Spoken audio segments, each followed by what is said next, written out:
This is VSiN By The Books on VSiN, the sports betting network. We begin hour number 2, VSiN By The Books. I'm Dave Ross here at Circus Sports Fabulous Las Vegas, Nevada. Our closer, Jensen Lewis, back home in Cleveland. You were telling me during the break, Jensen, that in Cleveland, big rain delay yesterday before that 2-1 win over the Twins.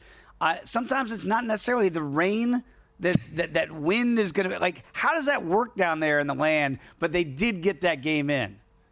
Buddy, this is, if there were an award for the worst meteorology department here at assessing when the rain's going to hit and delaying games, buddy, we could have had the whole game in before a drop of water even hit Progressive Field. I'm not kidding you. This is, trust me, in my 12 years doing the pre and post game show there, I can tell you at least a half a dozen instances in which not a drop of precipitation fell, yet we had multiple hour delays. Wow. And then started the game. And guess what, Dave? That's when the rain came. So, hey, there's only two fields where you can be under 50% success rate and still be a Hall of Famer. That is meteorology and hitting a Major League Baseball. So, hey, they got it in. Guardians win on a walk-off. Kyle Manzardo, the mustache strikes again. So, Reds got rained out yesterday, so we get double dips down there at the Great American Ballpark. So, a lot of baseball here for a great day slate as well. Absolutely, yeah. And so 2 for the Reds today. I was kind of hoping for rain a little bit today, maybe get a couple extra games for our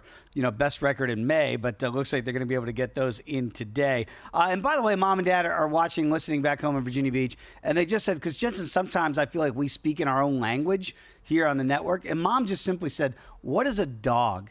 And I said, "Mom, that's an underdog. It's an underdog." And then she said, "Oh, I'm learning the sports betting lingo." So if you're out there like my mom and you're wondering, just hit us up. We'll answer any questions you might have. But that's when I say dog, that's what I mean.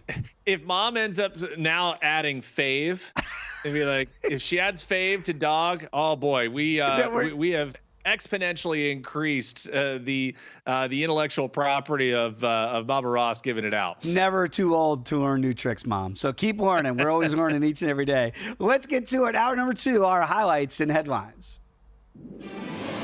Help your bottom line with today's highlights and headlines. This one seemed rather interesting, that maybe the NBA is going to take a page, I don't know, out of the NHL. And Adam Silver basically saying they are considering changing the All-Star Game format to an international competition. Oh, sound familiar, anybody? Because you and I, Jensen, when you were out here for that, and we got to watch the Four Nations in the NHL, it was captivating. Everybody was into it. They played it like it was a real thing. And again, it was actionable. You could bet on it knowing that you're going to try. Like, sometimes it's harder in these exhibitions. Are you really going to be betting on teams and players that might not be giving their full effort? What do you make of the NBA trying to take a page out of the NHL and say, yeah, let's figure out a real competition and see if it garners any interest with our fan base? Shout out to Stormy Bonatoni, because she had maybe the post of the day concerning this yesterday. She said, "Tell me you watch the Four Nations without telling me you watch the Four Nations." She's right. And this is kind of where Major League Baseball, Dave, years ago got the concept of the World Baseball Classic, was not only to grow the game, but also, and I told you this before when we got into spring training, there are guys from Latin America that say winning the WBC means more to them than a World Series championship ever will, because they get to wear their country's name across their chest. And I just wonder, is that fervor there for the NBA? And I would be very intrigued to do one of those town halls with the international crop, because of what basketball means over in Europe.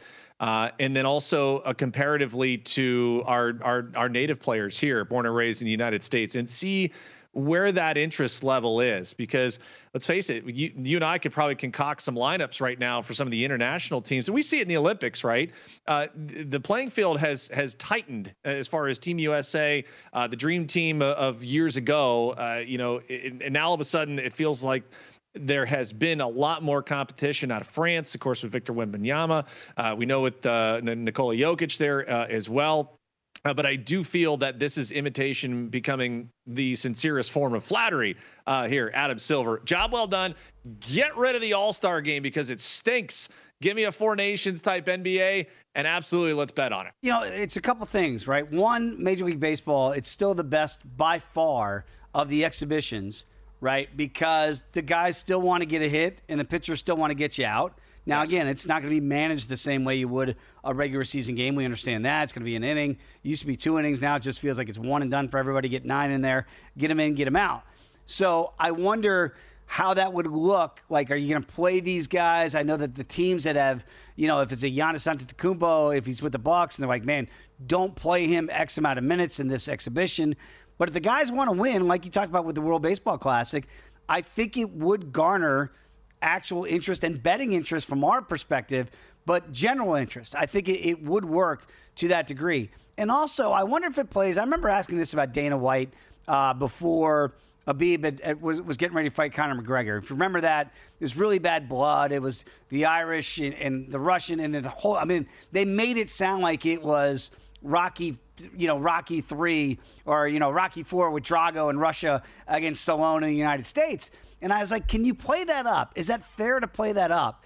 And I wonder if the NBA played it up like us against the world, the United States, at least against the Euros or whatever it is, if that's good for business. Because I do think there would be an element of, say, the European players, and we're going to talk about with the Ryder Cup, where they get into this, Jensen, and forget about the money, because all these guys are super rich at this level. It does become about, we do want to beat you, USA. And if you're USA, you go, not on our soil. We want to beat you. I think this could be healthy for the NBA, right? I would hope so. And you just wonder about, our younger crop of superstars that are coming up. And I'd be remiss if we didn't mention Team Canada, right? Shea Gilgeous-Alexander going to be the MVP. And now kind of seeing where some of our younger players are that have come to stardom and are on the precipice of it. That would be, something that I think they would really, really like to be a part of. I can tell you from the baseball side already, people have been knocking down Mark DeRosa's door, who's the manager for Team USA in the World Baseball Classic, to want to play and want to be a part of it. You are going to find, just from the baseball world, there's going to be superstars, or maybe not superstars. There are going to be some pretty big stars that are left off this roster because there's just not enough space. That's the fervor that's happened with the World Baseball Classic, and it has really helped. I mean, you just go back to the final at bat between Shohei Ohtani and Mike Trout years ago, and how much and how captivating it was for the sport, both internationally and here at home. So salute to Adam Silver to try and change it up, man, because without our stars doing the dunk competition, which is what, you and I are old enough and young enough to remember that, we look forward to that. We wanted to see the stars do it. Still a lot of guys doing a 3-point. That's great.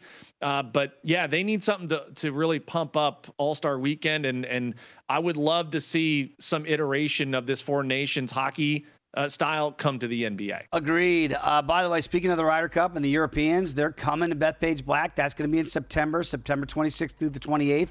It will get lost with the NFL. I understand that. But numbers are out right now. By the way, you could bet that right now. That's how long these things are out there and how anticipated they are. USA is minus $1.45. Europe is plus $1.50 to have a tie, and the cup being retained by Europe is 12-1. The reason why we bring that up is they've already announced the captain for this year's Ryder Cup team is Keegan Bradley. He is the new Captain America. But the President's Cup, Team USA, has already announced that Brant Snedeker is going to be the U.S. captain for the 2026 President's Cup. That's going to be at Medina in Illinois. He's going to be, by the way, an assistant captain to Keegan for this upcoming Ryder Cup. And you mentioned it with DeRosa and how players are already beating down his door. You better believe there's already lobbying going on of like, hey, Sned's assistant head coach, and you're going to be the captain here for the next one. Don't forget about me. Don't forget about me for the President's Cup here. Everybody wants to work their way onto these teams. But we just talked about it in context with the NBA. With the Ryder Cup coming to New York here for Bethpage Black, these numbers have gotten shorter with the rise of the Europeans and Rory McIlroy having a great year. Good on Sneds for being the new President's Cup captain, and it doesn't get the same shine that obviously the Ryder Cup does. But I like that they're doing this, Jensen, getting the word out a year in advance to start getting ready to play the international team as they'll do there at Medina. Great job by that on the PR side, but also remember how critical Full Swing has been, and the buy-in also from those guys to kind of show that side of it. You allow fans to become a bit more intimate about what life is like, the day-to-day, and as we know, what Bryson DeChambeau has done for Liv and those guys, and having just a phenomenal performance there at the Masters, you kind of get that resurgence, right, of energy into the sport. I mean, golf has, I don't know if it's been as popular since Tiger Woods. That was just euphoria watching him, but we're now crescendoing to multiple personalities and people that fans want to grab onto, and then these tournaments benefit from. All I'll just say is this. We're excited about Keegan Bradley for New York. He feels like the perfect guy, St. John's guy. When we played the Ryder Cup 2 years ago in Italy, and Luke Donald, the Englishman, who is captaining the European team in Italy, came out and spoke perfect Italian, I went, we're going to get smoked. Like everybody in Italy is going nuts for the opening ceremony there, and we got smoked. And he's still the captain of Team Europe right now. So just in those odds markets, realize they got a lot of good mojo coming, but they're coming to New York. It's going to be really tough to win there at Bethpage Black. If you want to know where the money is going for each and every game, Jensen, you do a great job certainly keeping an eye on this for us during the show here. You can get access to what Jensen and I have access to, the betting splits here at VSiN. So it's not just here at Circa behind me, but also at DraftKings. You can get access to all of that through August 1st. When you become a VSiN Pro subscriber, you can do so by going to VSiN.com/subscribe. Again, $59. You're covered all summer long, all the way through August 1st. Daily Diamond is next.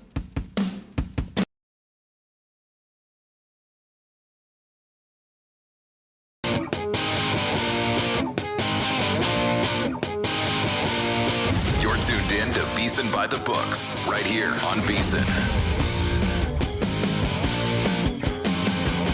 We are back. VSiN By The Books. Dave Ross and Jensen Lewis going to have Paul Caponigri join us in the next segment, talk all things puck. And then in hour number 3, some more baseball with our guy Berkey, Adam Burke, is going to join us. And Wes Reynolds. It's Wednesdays with Wes. CJ Cup getting ready to go down there. Byron Nelson this week. So is this the week that Scotty Scheffler gets back in the winner's circle? We'll discuss that and then some with Wes. But without further ado, it's time to get to today's edition of the Daily Diamond.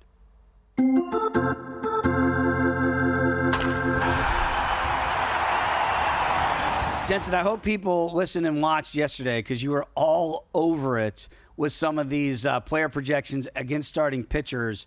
Did you sweep the board yesterday, by the way? Because I look up and I see a home run in Tampa.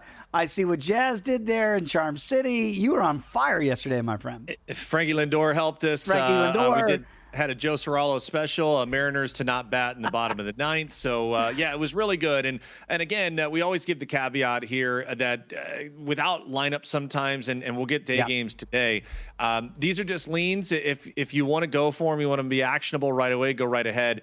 But certainly a nice day from the player prop standpoint. Let's keep it going, Dave, because a guy who homered yesterday, by the way, if you saw the Yankee game, first 3 dudes left the yard. Kyle Gibson, not a fun day to come back here.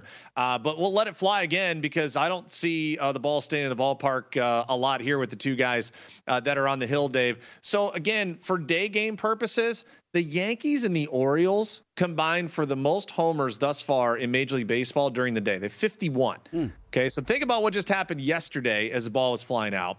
You got Carlos Carrasco on the hill for the Yankees, 3 of his 4 homers allowed on the road this year. Cade Povich takes the ball for Baltimore. All 4 homers he's given up this year have come at Camden Yards. So a couple of lefties here to go against the opposing right-handed pitchers. Trent Grisham homered yesterday. I think you could run him back 2 or more total bases. Cedric Mullins has been great at home, 2 or more total bases. But really, wait for lineups to come out and see where you want to pick your poison, because I do think we see some offense at Camden yet again. I was waiting to see how the books were going to adjust on the boys in Charm City, and they have done so. They are now, with Toronto, as the long shots to win the division at 11-1.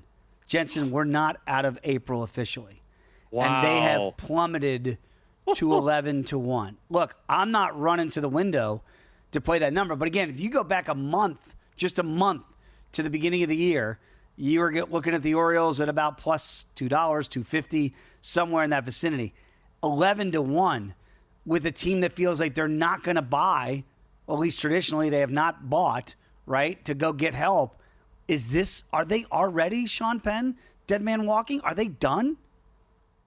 We were wondering why the Mike Elias and company did not go out and get a frontline starter after losing Corbin Burns, and maybe they still do. Maybe they trade the prospect haul to Miami and get Sandy Alcantara.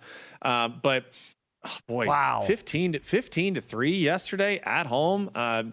They are a listless ship right now for me. Kind of watching them even at Camden Yards. 11-18, 6.5 games back. So if you want to buy into that 11-1 number, look at the deficit you got to overcome. G-Men Padres got it started yesterday, game 2 today. What do you have? Yeah, how about Giants among men, particularly here, even with San Diego holding serve at home, 7-4 winners yesterday. This was pretty impressive because San Francisco, as far as day game home runs, Dave, they lead the National League with 20 of them. Now, problem is, they're going up against a tough customer here in Michael King this afternoon at Petco Park. He has only allowed one long ball in 21 2/3 at home there. So I did still want to attack some of the San Francisco bats here. Elliot Ramos, 2 or more total bases. Jung-Hoo Lee, 2 or more total bases. Both those guys have hit really well in day games thus far this year. So again, Michael King has been tough, especially at home, but I do think a couple of guys you can exploit against him in this matchup. I will say this for the race to April for the wins, because we were talking about the May market earlier in the program. It does feel like it's done. The Mets are 21-9. The Dodgers are 20-10. Now, again, the only other everybody else has got 18 or less around the majors. So it would come down to those two teams. But depending on your book, and Gil Alexander always does a great job of pointing this out in a numbers game, it goes to run differential. That's one of the tiebreakers. And right now the Mets are plus 55. The Dodgers are plus 30. So it looks like barring, the Dodgers scoring 25 runs or something ridiculous, the Mets would win that. In other shops, if the Mets were to lose today and the Dodgers were to win, it'd be a dead heat because it'd be 21 wins apiece if you grandfather in those 2 March wins there for the Dodgers. So again, check your books, but before you get to those markets, we just wanted you to be aware of how they can be different depending on where you're shopping. A's and Rangers down there deep in the heart of Texas. What do you make of the A's today? Maybe a player you're going to showcase. Could be a bounce back spot. Athletics get embarrassed but themselves yesterday, 15-2. Boy, we saw a lot of double-digit run totals yesterday. Yankees score 15, Rangers score 15. But I'm going with Soderstrom in the bounce back, and that's Tyler Soderstrom, who has been one of the surprise bats in all of Major League Baseball this year. He leads the American League in games or night game hits, and so that'll be back again. A night tilt against Nathan Eovaldi and the Texas Rangers. The A's themselves lead the American. This is a surprising stat for me. In night games, they actually lead the American League in runs scored. And so with the embarrassment yesterday, I do like the A's to jump back here and at least keep this one within a run. So the Athletics on the run line, and then Tyler Soderstrom, 2 or more total bases. See if he keeps his great run going thus far. 15-15 so far for the Athletics. Rangers now with that win yesterday, take that 1-game lead over Texas right now for the 3rd spot there. How do you view the Sacramento? I guess it's just the Athletics. They don't even want Sacramento with them. But 15-15 so far, you got to be pleasantly surprised, right? No doubt. And you kind of look at see where, their performance has been just overall as a club, Dave, and knowing that they did go out and put in some serious off-season spending additions. It has definitely helped the offense. And anytime you have Brent Rooker, Lawrence Butler leading off or in your top 2 spots, it's great. Soderstrom has been awesome. Jacob Wilson, who's going to be in the Rookie of the Year running, has been phenomenal too. If their pitching can kind of hold serve, Mason Miller's been one of the best closers in the league. Athletics are very live, man. And again, they have played quite well to start this year. Don't trade away your prospects, Oakland, Sacramento, Athletics. You've got some young talent brewing there. Let's see it to fruition a little bit. Maybe get excited when they move to Las Vegas. Cubs, big, easy wins yesterday against the Pirates in Pittsburgh. Not a great start for the Buccos. What do you make it today?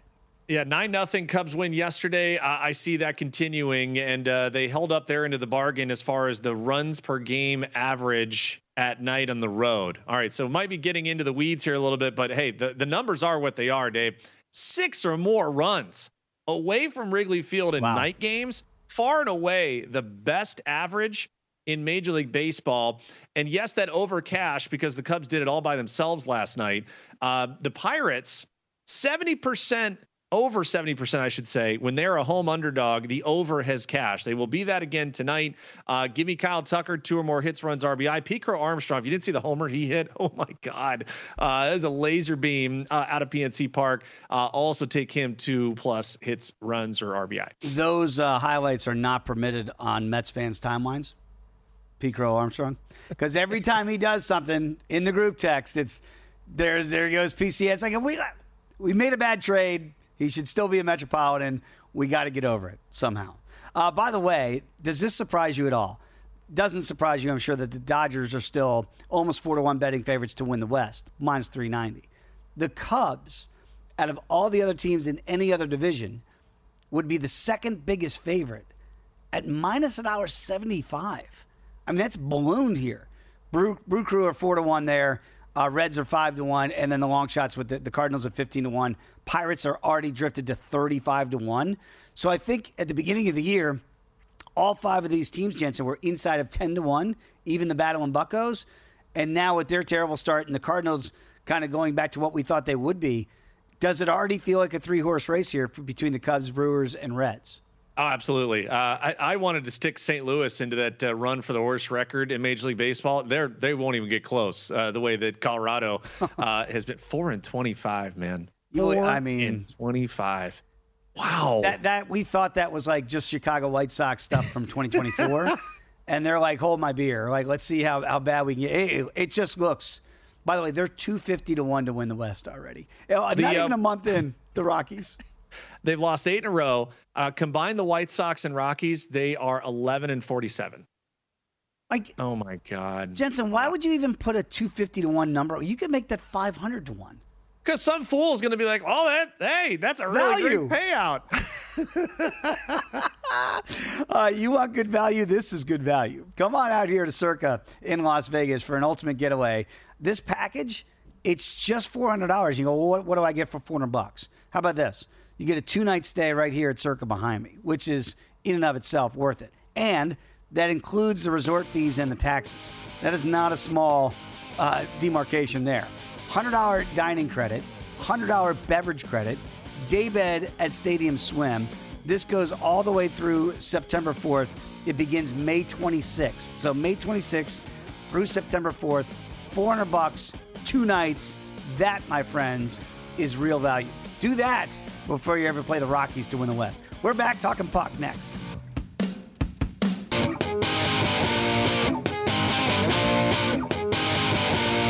You're tuned in to VSiN By The Books, right here on VSiN.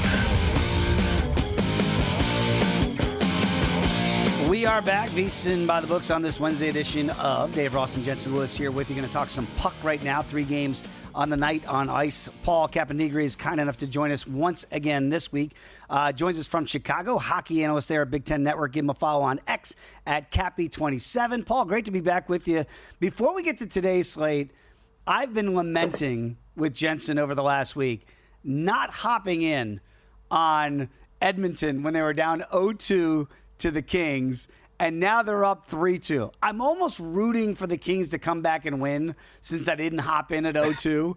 But what's been the real change there? Is it really just it's that Connor McDavid, I'm not going to be denied, Draisaitl, we know about the offense, but you get a little bit of goaltending last night, and you feel like you could beat anybody if you get goaltending. Yeah, I think with what they've got in net now, they're not losing. The goalie's not losing games for them. He's making the basic saves. He's not giving up that head scratcher. Right. That Skinner's that guy of Edmonton. He's like, he'll make the great save, but then he'll give up the simple one, and that's what deflates teams. That Edmonton pick down 2-0 and then down in game, like in both games at home, they were down goals too. I mean, you get the live bet on those games. Oh. I mean, you could almost feel it. But their fans, man, you got to give their fans a lot of credit to kind of get them back in there. And now, how do you not bet them at home in Game 6? But yeah, just remarkable that momentum, that one little play from LA. They clear that puck in Game 4. and they probably hold on, and they're going home 3-1. Instead, Edmonton ties it, gets it, and then they have all momentum last night. They dominated that game. Kemper was unbelievable for LA. Yeah, it was amazing just how many shots that Kemper was going to have to try and 43 saves. Again, I know that when you've got McDavid and you got Draisaitl on the other side, you better be ready for, firing left, right, center. Hey, speaking of, when we looked at this Winnipeg and St. Louis series, the first two games, okay, Winnipeg's taking care of business. This is what good teams do. Hold the phone here. Connor Hellebuyck, come on down. This is the usual, oh boy, hang on to your butts here from Jurassic Park. The Blues have shown a lot of resolve. They have found, some ability to get through that Jet defense. Size up this series for us now where it stands. And I know you like the over in that game as well. I do. That's how the series has gone so far. 3 of the 4 have gone, 6 goals or more. The over's 5.5. Can Connor Hellebuyck kind of, he's back to home. He played better at home the first 2 games. He did give up 3-1 game, but I don't know, after those last 2 games, he got pulled. Look, we're all human. Can he rebound? I think he can, but I still like some goal scoring being done in that game. Winnipeg might get Velarde back. That gives them a little more depth up front. This could be one of those home road series types of deals. But man, I never played goalie. I never tell a kid to go play goalie. It's aside from quarterback, I think it affects in sports more in hockey as the goalie than anyone else. Has more to do with what the outcome is going to be. And, they know that too. And after giving up 6, a couple times getting yanked, can Connor Hellebuyck rebound? Home cooking will help. But, the storyline right now is, can he actually get some breaks? He's gotten unlucky too. He hasn't just played bad, but, sometimes it's not all on the goaltender. I'm still kind of looking at these 2 Eastern Conference matchups tonight, Paul, and you can have closeout situations here with Florida in Tampa, and certainly with the Caps if they can close out the Canadiens. You can make the case that Montreal could be up 3-1, right? And somehow it's the other way. It's 3-1 DC with a chance to close it out tonight. What do you make of that, escaping the Bell Center twice, and do you think they close it out tonight? I do. Tom Wilson, the hit heard around the world. Oh, man. That hit was unbelievable, and it led to the goal. Yep. And something like that, I think they already know, you got to be aware when he's on the ice. But that play really kind of spun things. You heard my guy, and I call him my guy, Jakub Dobiš, the rookie goalie from Montreal. He played for Ohio State, one of the few guys in the league, so I got to give him a little shout-out. But that affected him. He said it in his post-game comments. And you could feel Washington kind of took that. They tie the game. They take the lead. They win. And I just think they built that mojo now of that, like you said, hey, they could be up 3-1. That's debilitating to a team. Now we got to go on the road and try to stay alive. It has happened. Other teams did it. Ottawa did it last night. But I just think the Washington Capitals now as the team – the number 1 seed against number 1 eights got that momentum. And I like them actually going away tonight, winning by more than a goal. I just kind of see that momentum rolling tonight, and they're going to finish the job tonight against Montreal. All right, Paul, that gives me confidence for our next game that I know that you like here. As a former pitcher, there were pitches in my arsenal where I'm like, okay, I'm just convicted beyond. I don't care what I feel like. I know it's got to get there at some point. Maybe the result hasn't been there in the last couple of outings, but I know that's where my bread is buttered. I'm going back. It may hurt me yet again, but I want to go back. Lightning on the puck line. You like them just money line tonight. In our playoff scenarios here, where we've had so many empty netters or goals in the final minute that have gotten us to that puck line, I'm gonna take a shot here. But you like the Lightning to be able to win this one tonight. I do. And I love that. If they have the lead late, I love it. Because if you looked around the league the last couple nights, empty netters galore, right? To get to cover. Ottawa got the double, triple one to get to 4, but Edmonton last night, obviously Washington and Montreal. So you're getting that. I just think it's going to be a tight game. I'm actually thinking maybe overtime tonight in that game. But Tampa's, they got it. Last time they rallied around Brandon Hagel when he was suspended a game. They went into Florida, got that game 3. He is not going to play tonight this time because of injury. Aaron Ekblad is not going to be playing. He has a 2-game suspension because of that hit on Brandon Hagel. I think Tampa rallies around, and they got to rally around Vasilevsky. Look, I mean, another goaltender. He's another Vezina Trophy finalist. You got him and Hellebuck. Both of them in their save percentages in the 800s, not good. I just think his track record is too good. He is too stubborn of a guy to go out like that. I think the Lightning are going to win this game tonight. You might hit right. If they're got a late lead, I love them to get that empty netter to cover that.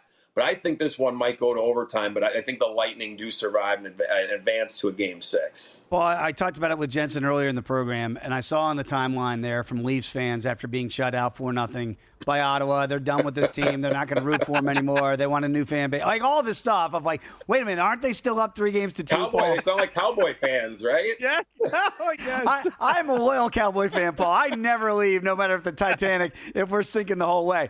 But no, they say they are, but they never will. They never leave. They never leave. But what about the Leafs now, though? Is there real danger, even though that they're up 3-2? They go to Ottawa tomorrow night. Ottawa is a small favorite there to return this to a Game 7 in Toronto. They're still the third betting choice to come out of the East here, Toronto is. But is that a real thing because of all the issues they've had historically of closing series out? I mean, the stats don't lie, right? Since the Austin Matthews era, I'm reading all over Twitter about this because everyone's tweeting about it from Toronto. They're 1-13 in closeout games. They have one series win in that time. Think about the talent they've had. And, last night, Austin Matthews was quoted before saying, the Air Canada Center is going to be rocking. I'm like, well, he was. And then once Ottawa got the lead, it just completely shut down. And you're a Cowboy fan. When you guys get down, the anxiety gets in it, and the players can feel that. It is a real thing, and you can feel the tightness. And the scary thing is Ottawa now has this young team, right? You've given this pony like a little confidence. The thing is kicking extra strong now, and I feel that, and I would not. That's a tough one to bet, right? I feel like if Ottawa is going to win, if they win tomorrow, this series is theirs. I think Toronto's got to get Game 6 in my mind. So it's a tough one to bet. But you got to read those stats. 1-13 in closeouts, and since 2018. I mean, if you got to go with the numbers there if you're a betting man, and Ottawa's got the confidence and mojo going right now. Wild card game a year and a half ago here for Dallas. Green Bay's coming in. I'm thinking, it's going to be different this year. Oh no, it wasn't different, and the air got. It was different. I mean, that was different. That air got sucked out of that building rather quickly. Paul, appreciate it as always, my friend. We'll catch up again soon. You got it. Thanks, guys, for having me. Always love talking puck there. Again, if you haven't checked out Sharp Plays, you need to do so. SharpPlays.com. Right now, it's a great source to get some of the best information out there. Unmatched transparency with their records that are updated daily. AI betting analysis, real-time global betting info, alerts directly from the pros. They're going to give it to you on X, also in an email. SharpPlays.com. They are respected, watched, and feared.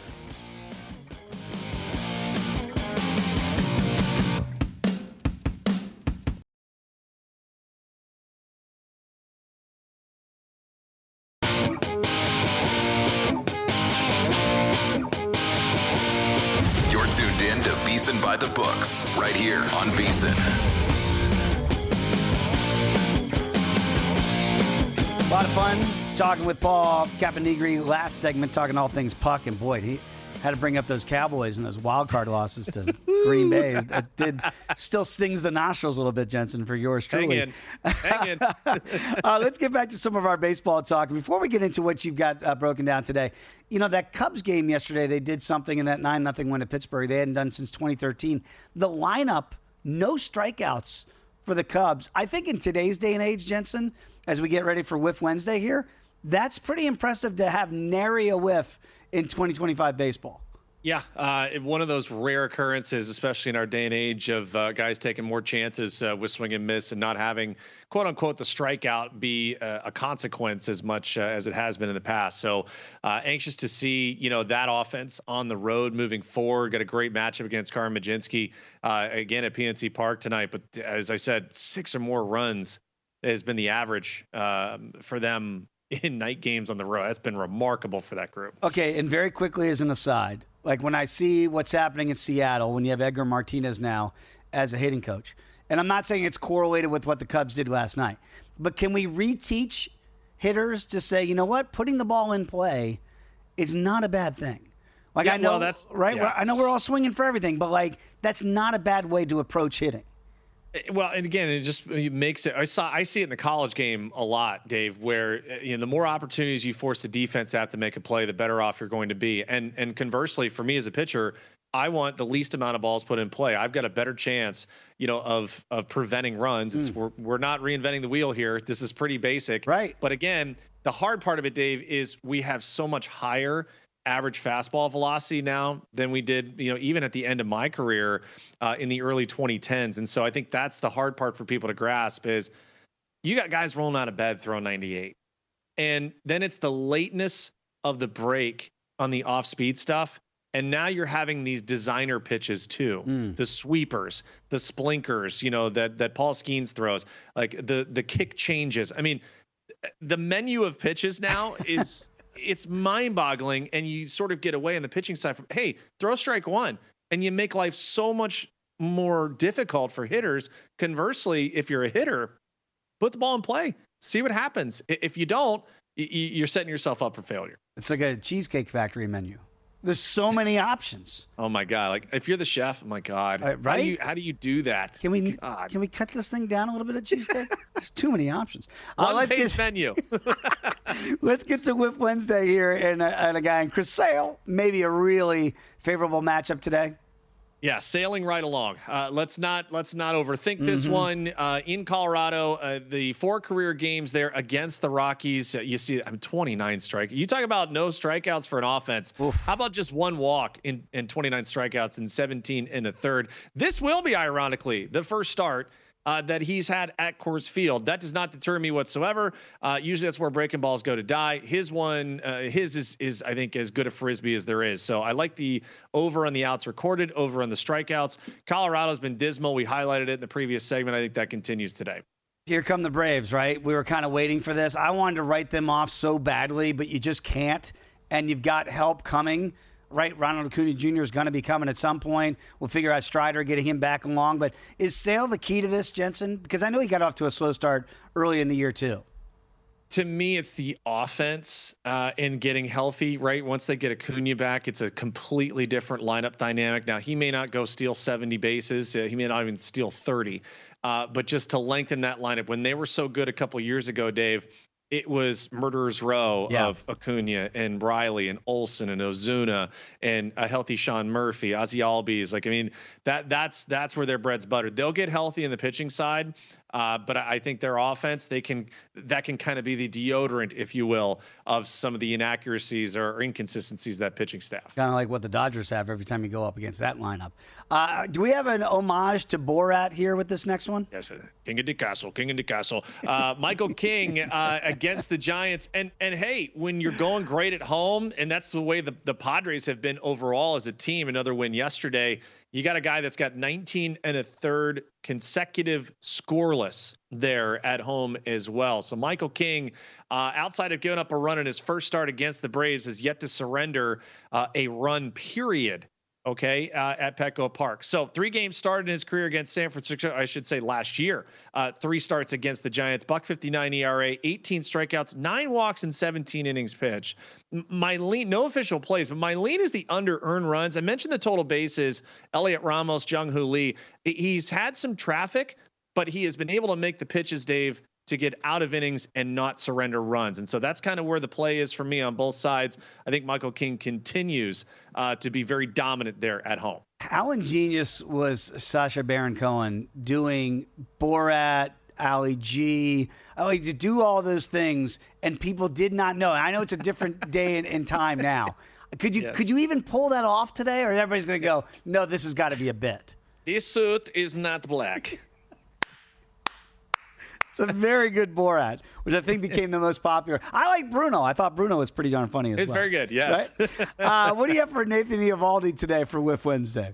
All right, so it's usually Bill and Ted's Excellent Adventure, but we're going to go Nathan Eovaldi's Excellent Adventure. And really, it's been the consistency. And we talked about him early as a potential Cy Young candidate in the American League. How about all 6 of his starts so far this year, Dave? 3 runs or fewer. Yeah. 7 or more strikeouts in both of his home starts thus far. I mentioned the A's and the run line. Okay, it's Luis Severino against Nathan Eovaldi. I do believe runs could be at a premium here for both sides. I think it's close, but I think also Nathan Eovaldi has a chance to go deep into this game, limit an A's offense that was pretty much shut down yesterday in that 15-2 drubbing. He continues a great start to his 2025 campaign, so those are my leans for him in this matchup as well. I go back to when he shoved in Cincinnati and shut him down 1-0. Great pitching performance from Eovaldi, and I go, is this the same? This is the same guy, Jensen. Why is it working now, even more so for Eovaldi in his advancing years? Well, he is a veteran and understands how to change speeds and really is great at his locations. I mean, he rarely beats himself by putting guys on base via the free pass. And so when you force guys, and he is ahead in the count a lot. And it's not necessarily that he fills up the zone where, you know where to look. His late movement and just kind of the life on his fastball really augments his off-speed stuff. That's why you see him get a decent amount of swing and miss start in and start out. Tomorrow we will have Mike Palm in studio, as we like to have for Palm's Pressing 3. And whenever we talk about Twins pitching with Mike, I just, you can feel the temperature rise in the studio, Jensen. What do you have today for the Twins against the Guardians? Well, he should have felt good about his fake ace, Bailey Ober, in the series opener. Maybe not so much yesterday. Actually, Chris Paddock was fine yesterday. Yeah. Now today you get the actual ace of the Twins staff, and that's Pablo Lopez. So Pablo picking them apart. And, for what he's done away from target field thus far this year, it bears repeating the numbers. 3 starts, a .162 ERA. He has always been good against Cleveland, and a 1.45 ERA, particularly in 3 starts there against Cleveland. How about 6 or more innings pitched in all 3 starts? Love the outs over recorded. Also have an official play that I just locked in for VSiN Pro subscribers. I do think the Twins on the run line at plus $1.36 is the way to go today. It's going to be Luis Ortiz on the mound for the Guardians. And boy, to say it's been a rocky start is an understatement there. I do think the Twins offense finds a way to take advantage early and allow Pablo Lopez to settle in for a long start. I'm looking at this with Detroit, still odds on to win the division at minus $1.30. Obviously, they've lost a couple in a row here, losing yesterday to H-Town.